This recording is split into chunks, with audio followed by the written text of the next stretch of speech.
কি কি দিছিস বলে দে, বল। আমাকে কাঁচা লঙ্কা, নুন, তেল।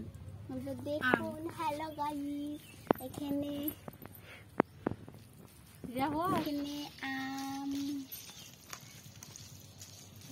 কটা আম দিছিস সেটা বল। 5টা। আমগুলোকে কি করে কাটলি?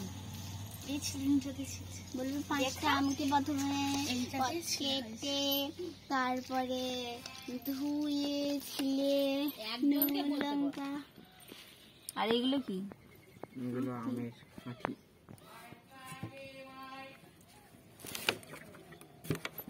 হয়ে গেছে। এগুলো দিয়ে কি করা হবে? এগুলো এমনি খাও। দেখ তো, টেস্ট করে দেখ তো কেমন লাগছে। ডিশ মেরে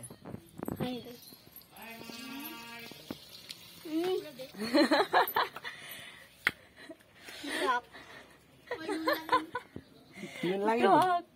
এ তুই খেয়ে দেখ, একটু খেয়ে দেখ তো টক নাকি। উঠে খাবো। বেশ তুই খা খা, বল কেমন, টক না মিষ্টি? টক আছে হালকা। তাই ঝাল দিতে হবে না নুন দিতে হবে? ঝাল ঝাল ঝাল কম পড়ে